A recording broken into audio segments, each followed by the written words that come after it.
E naquele dia, e sendo já tarde, disse-lhes: passemos para outra margem. E eles, deixando a multidão, o levaram consigo, assim como estava no barco, e havia também com ele outros barquinhos. Versículo 41. E sentiram um grande temor e diziam uns aos outros: mas quem é este a quem o vento e o mar lhe obedecem?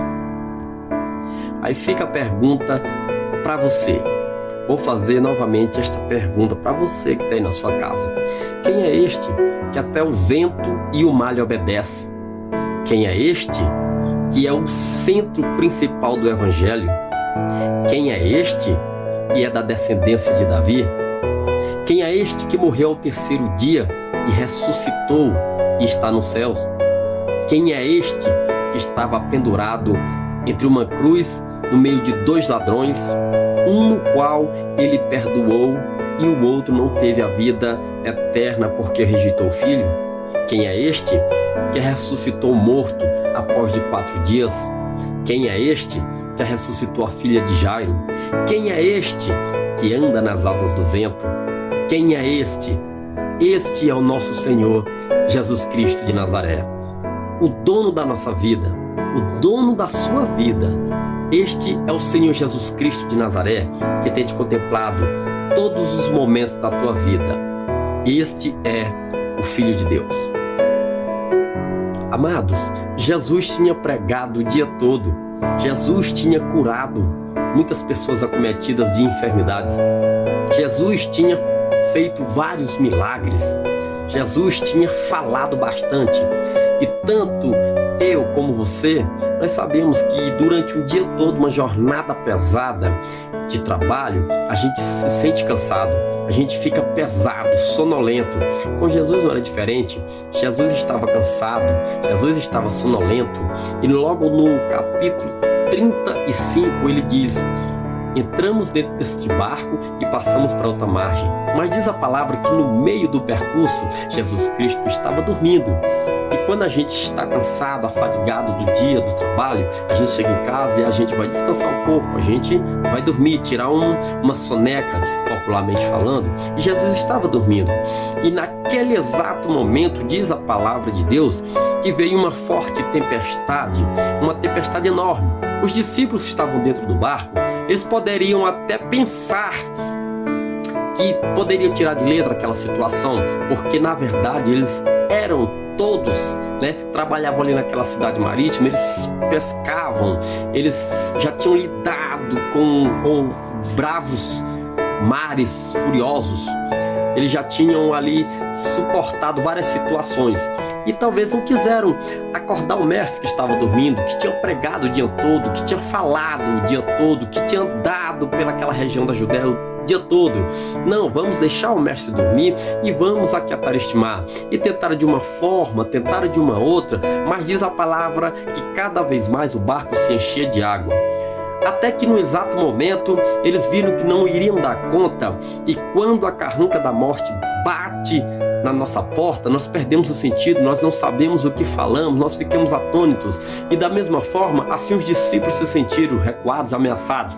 Olharam para o mestre e disseram: acorda, será que você não vê que nós vamos morrer?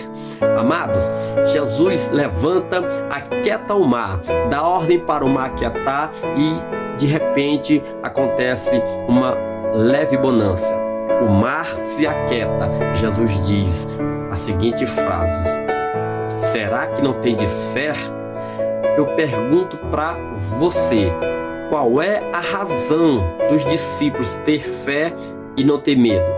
Qual é o motivo de você ter fé e não ter medo em uma situação desesperadora? Amados, talvez pessoas que já leram este texto podem até meditar da seguinte forma: eles estavam com Jesus, sabiam que era o Filho de Deus, que Jesus era poderoso, mas mesmo assim continuaram a questionar o Mestre em momentos difíceis.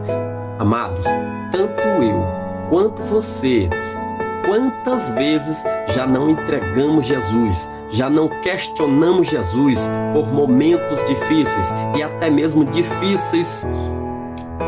momentos que não sejam nem tão difíceis, enquanto este, que era o momento dos discípulos dentro daquele barco, no meio daquele mar, em uma tempestade desastrosa, em uma tempestade com ondas gigantescas. Amados, quando a carranca da morte bate na porta de alguém, você faz loucuras, vocês falam coisas, nós falamos coisas que nós nem imaginamos. A gente fala e esquece, perdemos o sentido, porque enfim quem está na nossa frente é a morte. E muitas pessoas têm medo da morte, muitas pessoas têm medo de morrerem. Também como tem pessoas que não têm medo da morte, também como tem pessoas que viver e morrer para ele tanto faz. E tem pessoas, amados, que têm a presença de Deus, que sente a presença de Deus, que anda com Deus e faz como Paulo, viver para ele é lucro, morrer é ganho. E glória a Deus por isso. Quanto mais nós temos essa certeza, é porque nós sabemos o quão nós somos firmes e fiéis na presença de Deus. Amados, eu separei 3 questões bacanas, 3 quesitos bacanas para você entender qual é a razão e o motivo de ter fé e não ter medo ao meditar nesse texto. Primeiro, pela promessa de Deus. Qual foi a promessa de Jesus? Lá no versículo 32 ou no versículo 35, quando inicia o texto, Jesus diz assim: passamos para outra margem.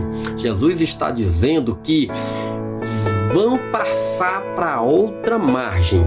Mesmo falando, olha o que Jesus está dizendo. Vou recapitular para você entender. Entramos dentro do barco e nós vamos passar para outra margem. Nós vamos para a província dos Gadarenos, mas é preciso primeiro que nós atravessamos este mar. Isto é o que Jesus tem falado. E quando Jesus dá uma ordem imperativa como essa, Jesus está dizendo que não está dizendo que vai acontecer situações desastrosas, não vai acontecer problemas, não vai acontecer essa onda gigantesca, que a carranca da morte não vai bater na tua porta. Jesus só está dizendo que vão passar para outra margem, aconteça o que acontecer. Os discípulos poderiam lembrar desta passagem. Os discípulos poderiam lembrar que Jesus disse: nós vamos atravessar. Mas quando o medo bate, eles começam a ficar todos atônitos e questionam o mestre, até mesmo chateados. Levanta-te, será que não percebe que nós vamos morrer? Será que não te importa que nós vamos morrer?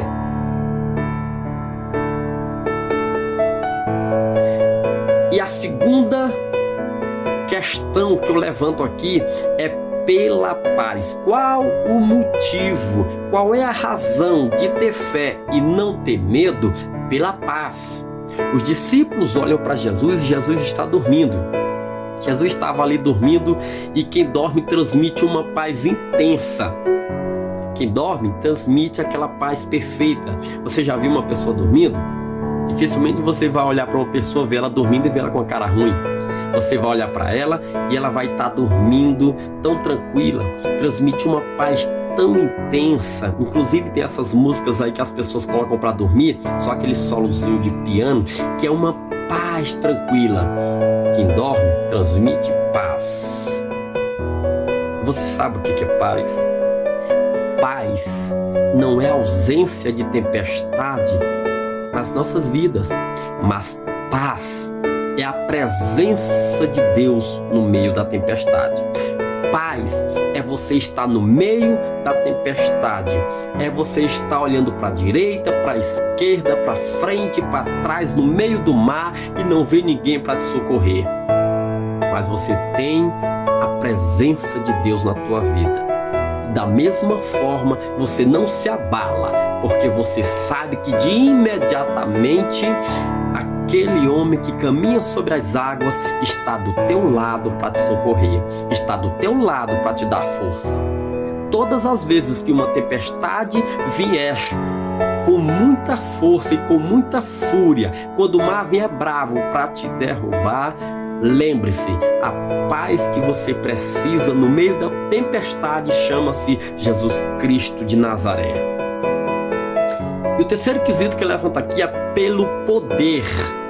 pelo poder de Jesus. Os discípulos, amados, sabiam que Jesus era poderoso e poderia livrá-los daquela tempestade furiosa. Então, pelo poder é motivo de ter fé e não ter medo. Pela paz é motivo de ter fé e não ter medo.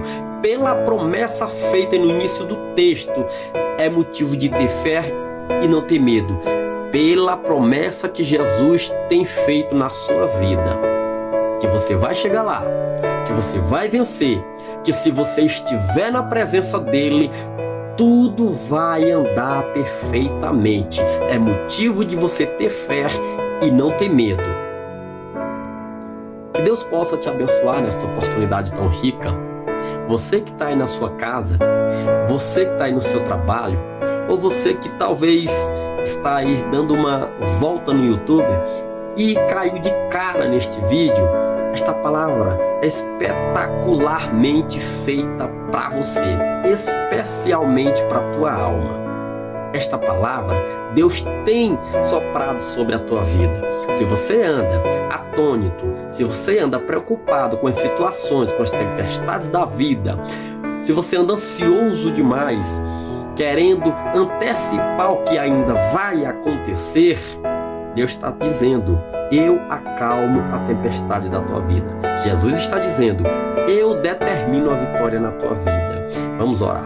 Senhor, nosso Deus, nosso Pai, nesta oportunidade tão rica e tão maravilhosa, eu clamo pela vida de todos, eu clamo pela vida destas pessoas que estão ansiosas, destas pessoas que estão com medo, destas pessoas que ainda não têm a certeza do que vai acontecer, do que está acontecendo nas suas vidas, mas deposita a fé no Senhor Jesus Cristo, naquele que acalma a tempestade, naquele que está no mesmo barco. Amados, você não está sozinho, você está no barco, o barco está em meio à tempestade, mas tem um Deus poderoso. Nós temos o Senhor Jesus Cristo que acalma a tempestade, que te dá uma palavra de fortaleza, que nós vamos chegar, que nós vamos atravessar. Nós temos um Jesus poderoso que tem poder para fazer sinais, milagres inacreditáveis acontecer na tua vida. Que Deus possa te abençoar, que Deus possa adentrar na tua casa, levar até você toda sorte de bênção, toda paz que excede os corações.